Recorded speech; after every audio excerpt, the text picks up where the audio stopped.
விருதாச்சலம் விலவங்கோடு தொகுதியை யாருக்கும் விட்டுக் கொடுக்க வாய்ப்பில்லை என்ற தகவல் கசிந்திருக்கிறது. அண்மை செய்தியாக நாம் பார்த்துக் கொண்டிருக்கிறோம்.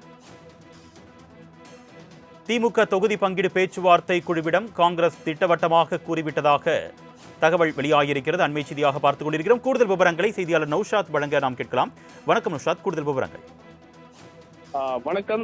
திமுக தலைமையாளர் அண்ணா அறிவாலயத்தில் நடைபெறும் காங்கிரஸ் தொகுதி இறுதி செய்ய பேச்சுவார்த்தையில காரசாரமாக விவாதமாக தகவல் இருக்கிறது. குறிப்பாக திமுக கூட்டணி விருதாச்சலம் சட்டமன்ற தொகுதியை தேமுதிக கோரியிருக்கும் நிலையில அந்த தொகுதியை காங்கிரசிடமிருந்து பெற திமுக பேச்சுவார்த்தையை மேற்கொண்டு வருவதாக தகவல் இருக்கிறது. மேலும் கம்யூனிஸ்ட் கட்சி விலவங்கோடு சட்டமன்ற தொகுதியை கேட்டுள்ளதால் அந்த தொகுதியும் விட்டுக் கொடுக்க பேச்சுவார்த்தை குழுவிடம் திமுக கோரிக்கை வைத்துள்ளதாக தெரிகிறது. விருதாச்சலம் மற்றும் விலவங்கோடு சட்டமன்ற தொகுதியை விட்டுக் கொடுக்க வாய்ப்பே இல்லை என காங்கிரஸ் கட்சி திட்டவட்டமாக கூறிவிட்டதாகவும், மேலும் நாங்குநேரி மற்றும் ஸ்ரீபெரும்புதூர் தொகுதிகளில் மீண்டும் காங்கிரஸ் கட்சியை போட்டியிட டெல்லி தலைமை அறிவுறுத்தியதால் மீண்டும் அந்த தொகுதியை காங்கிரஸ் கட்சிக்கே ஒதுக்க வேண்டும் என காங்கிரஸ் பேச்சுவார்த்தை குழுவிடம் திமுக கூறியுள்ளதாக தகவல் இருக்கிறது. ஏற்கனவே ஸ்ரீபெரும்புதூரை பொறுத்தவரைக்கும் தமிழ்நாடு காங்கிரஸ் கமிட்டியினுடைய தலைவர் செல்வப்பந்தகை போட்டியிட்ட வெற்றி பெற்ற தொகுதியாக இருக்கிறது. அவரை சென்னைக்குள் கூடிய தொகுதியில் போட்டியிடுமாறு திமுக அறிவுறுத்தியதாகவும், ஆனால் குறிப்பாக ஸ்ரீபெரும்புதூரை பொறுத்தவரைக்கும் ராஜீவ்காந்தி நினைவிடம் இருப்பதால் அது சென்டிமெண்டலாக குறிப்பாக காங்கிரசுக்கு ஏற்ற தொகுதியாக இருந்தால் காங்கிரஸ் அந்த தொகுதியை விட்டுக் கூடாது என டெல்லி தலைமை அறிவுறுத்தியிருப்பதாக தெரிகிறது. நாங்குநேரி குறிப்பாக இங்க கன்னியாகுமரி பொறுத்த வரைக்குமே அதிகமாக காங்கிரஸுக்கு பலவாய்ந்த பகுதியாக பார்க்கப்படுகிறது. அந்த இடத்தில் விலவங்கோடு மற்றும் நாங்குநேரி குறிப்பாக அந்த பகுதியை விலவங்கோடு உள்ளிட்ட பகுதியில் விட்டுக் கொடுக்க காங்கிரஸ் முன்வரவில்லை. இருந்தபோது திமுக தலைமை அதை அறிவுறுத்தி வருவதாகவும் விட்டுக் கொடுக்க வேண்டும் என தெரிவித்த நிலையில தொடர்ந்து பேச்சுவார்த்தை என்பது இழுபறி நீடித்து வருகிறது. அந்த பேச்சுவார்த்தை என்பது ஒரு மணி நேரமாக தாண்டியும் இந்த பேச்சுவார்த்தை நடைபெற்று வருவது மிக முக்கியம் ஒன்றாக பார்க்கப்படுகிறது. நௌஷாத், இப்போ எப்படி காங்கிரஸ் விருதாச்சலம் தொகுதியை விட்டுக் கொடுக்கறதுக்கு தயாரா இல்லையோ, அதே போல தேமுதிகவும் விருதாச்சலம் தொகுதியை பொறுத்த வரைக்கும் ரொம்ப பலமிகுந்த ஒரு தொகுதியாக பார்க்கப்படுது.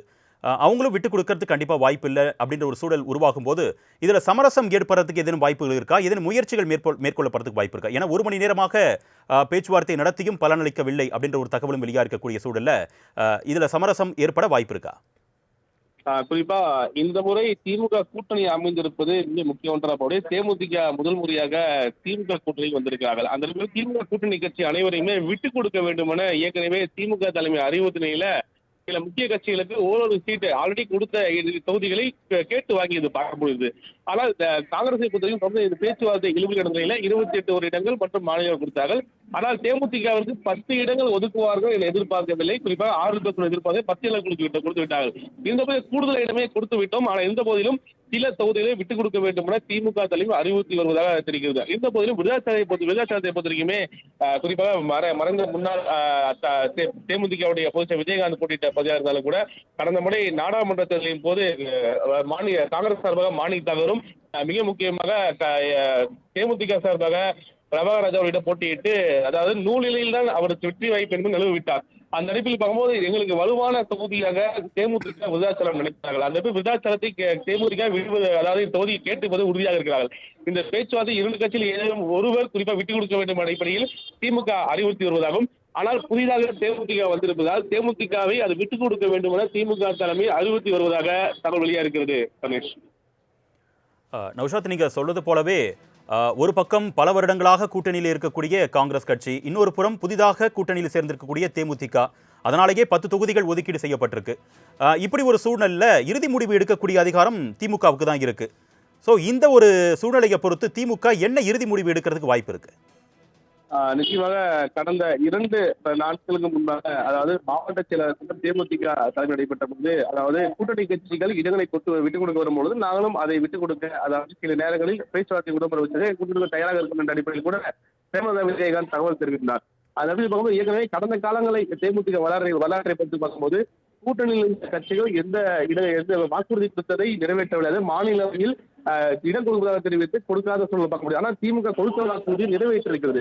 அவ்வாறு பார்க்கும்போது திமுக அறிவுறுத்தும் பட்சத்தில் நிச்சயமாக தேமுதிக ஏற்றுக்கொள்ளும் என்ற ஒரு தகவலானது கசிந்திருக்கிறது. இருந்த போதிலும் அதாவது முழு முயற்சியாக 99% அதை முயற்சி செய்து பார்த்தலாம் என்ற அடிப்படையில் தான் தேமுதிகவும் பேச்சுவார்த்தை நடத்தி வருவதாகவும், அந்த அடிப்படையில் தான் தேமுதிக வருவதாக காங்கிரஸ் தொடர்ந்து அந்த பேச்சுவார்த்தையில் நீடித்து வருவதாக ஒரு தகவல் வெளியிருக்கிறது. அனேஷ், நௌஷாத், விருதாச்சலம் தொகுதியை பற்றி இப்போ நம்ம பேசணும். அடுத்ததாக விலவங்கோட்டை பொறுத்தவரை காங்கிரஸ் விட்டுக் கொடுக்க தயாராக இல்லை, கம்யூனிஸ்டுக்கு ஒதுக்கக்கூடும் அப்படின்னு ஒரு எதிர்பார்ப்பு நிலவக்கூடிய நிலையில கம்யூனிஸ்ட் விட்டுக் கொடுக்கறதுக்கு தயாரா இருக்காங்களா?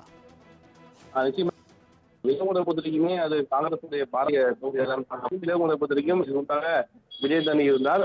அதற்கு பிறகாக அவர் பாஜகவில் சென்ற பிறகு கட்பட் அவர்கள் இடைத்தேர்தலில் போட்டியிட்டு வெற்றி பெற்றார். ஆனால் அது காங்கிரசுடைய பாரம்பரிய